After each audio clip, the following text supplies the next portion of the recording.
নমস্কার, কলিস cooking with লাইফস্টাইলে আপনাদের অনেক অনেক স্বাগত জানাই। আজকে আমি আপনাদের সামনে নিয়ে হাজির হয়েছি শীতকালের স্পেশাল ফুলকপির একটি দুর্দান্ত স্বাদের রেসিপি নিয়ে। আমি বাজি ধরে বলতে পারি এই রেসিপিটি শীতকালের সেরা রেসিপি হবে যদি একবার বানিয়ে খান। এতটাই সুস্বাদু হয় আর রান্নাটাও কিন্তু ভীষণই সহজ। তো চলুন কিভাবে এই রেসিপিটি করছি আপনারা সম্পূর্ণ ভিডিওটা দেখতে থাকুন। তো বন্ধুরা, এখানে আমি একটা ফুলকপি নিয়েছি, আপনারা আপনাদের পরিমাণ অনুযায়ী ফুলকপি নিয়ে নেবেন। তো ফুলকপিটা আমি দেখুন কেটে নিয়েছি, কেটে ভালো করে জল পাল্টে পাল্টে ধুয়ে নিয়েছি।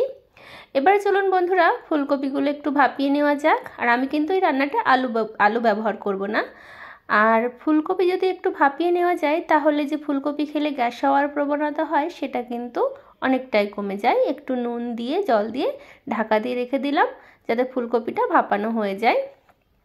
তো দেখুন ফুলকপিটা কিন্তু আমার ভাপানো হয়ে গেছে, এবারে জল ঝরিয়ে নেব। এদিকে কড়াইতে আমি দিয়ে দিচ্ছি সর্ষের তেল, এখানে 1.5 চামচের মতো সর্ষের তেল আছে। তেলটাকে ভালো করে গরম করে নিলাম। এবারে এখানে ভাপিয়ে রাখা ফুলকপি আমি দিয়ে দিচ্ছি আর ফুলকপিটা একটু ভালো করে ভেজে নেব।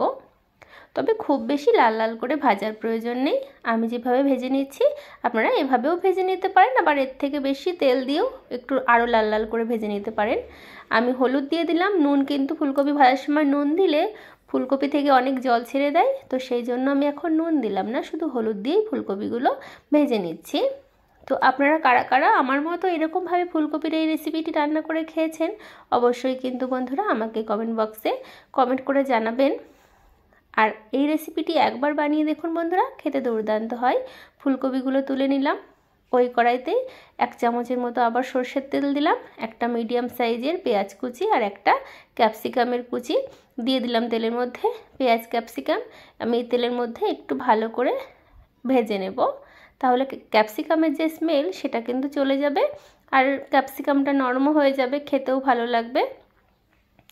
তো আপনারা যারা কাঁচা ক্যাপসিকাম তরকারিতে পছন্দ করেন তারা কাঁচাও দিতে পারেন, তবে একটু ভেজে দিলে ফ্লেভারটা বেশি ভালো হয়। তো ভালো করে ক্যাপসিকাম আর পেঁয়াজ একটু সময় নিয়ে দেখুন ঠিক এরকম করে ভেজে নিয়েছি। আর এদিকে ক্যাপসিকাম আর পেঁয়াজ ভাজা তুলে নিলাম। কড়াইতে আমি 2 চামচের মতো সরষের তেল দিলাম, ফোড়নে দিলাম গোটা জিরে, আর এখানে দিয়েছি সামান্য আদা রসুন আর কাঁচা লঙ্কা বাটা, 2টো কাঁচা লঙ্কা বেটে একসঙ্গে দিয়েছি। আর একটা হাফ টমেটোর টুকরো দিলাম, 1/2 চামচের মতো দিলাম জিরে গুঁড়ো, 1/2 চামচ দিলাম লঙ্কা গুঁড়ো আর 1/2 চামচ দিলাম ধনে গুঁড়ো। একটুখানি জল দিয়ে দিলাম যাতে গুঁড়ো মশলাগুলো পুড়ে না যায় আর মশলাটাও ভালো মতো কষানো হয়ে যায়। এবার ভালো করে মশলাটা কষিয়ে নেব। আর বন্ধুরা এই রান্নাটা কিন্তু খুবই কম তেল মশলায় হবে, কিন্তু খেতে কিন্তু দুর্দান্ত হয়। এবারে স্বাদ মতো নুন, পরিমাণ মতো হলুদ গুঁড়ো দিয়ে দিচ্ছি, দিয়ে ভালো করে কষিয়ে নেব। আর এই রেসিপিটি কিন্তু রোজকার একঘেয়ে ফুলকপি রেসিপি থেকে একটু আলাদা।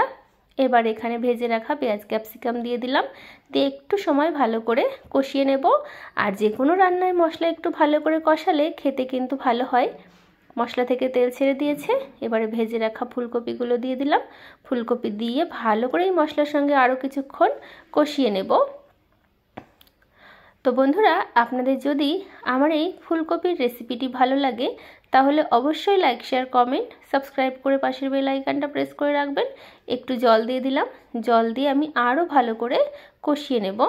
আর বন্ধুরা এই রান্নাটা কিন্তু একটু মাখো মাখো হবে, ঝোল থাকবে না, তাহলে ভাত রুটি পরোটার সঙ্গে খেতে ভালো লাগবে। একটু ঢাকা দিয়ে রেখেছিলাম, আর আজকে এই রান্নাটা ঢাকা দিয়ে করব, তাহলে ফুলকপিটা ভালো মতো সেদ্ধ হয়ে যাবে। তো এরকম করেই আমি একটু সময় নিয়ে কষিয়ে নিচ্ছি। তো আবার কিছুক্ষণের জন্য ঢাকা দিয়ে দেব, ঢাকনাটা আবার কিছুক্ষণ পরে নামিয়ে নিচ্ছি। এই রান্নাটা ঢাকা দিয়ে করলেই খেতে বেশি ভালো লাগে। ফুলকপি তো আপনারা অনেকে অনেক রকমভাবে খেয়েছেন বন্ধুরা, তবে এইভাবে একবার যারা এখনও খাননি একবার খেয়ে দেখুন, খেতে কিন্তু দুর্দান্ত হয়। এবারে ফুলকপিটা আরও ভালো মতো সেদ্ধর জন্য আমি সামান্য জল দিয়ে দিলাম। এইটুকু জলই যথেষ্ট, তবে রান্নার পরে এই জলটুকু থাকবে না, একদম টেনে যাবে।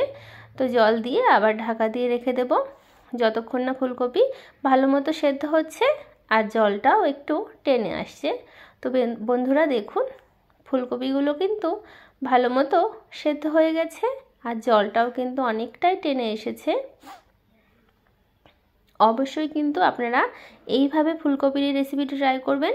আর রান্নাটা আমার অলমোস্ট হয়ে এসেছে। এখানে আমি যেহেতু শীতের ফুলকপির রেসিপি, একটু ধনেপাতা না দিলে চলে, ধনেপাতা দেবেন, দেখবেন ফ্লেভারটাও ভালো হবে আর খেতেও ভালো লাগে। আর আপনারা যারা ধনেপাতা অপছন্দ করেন নাও দিতে পারেন।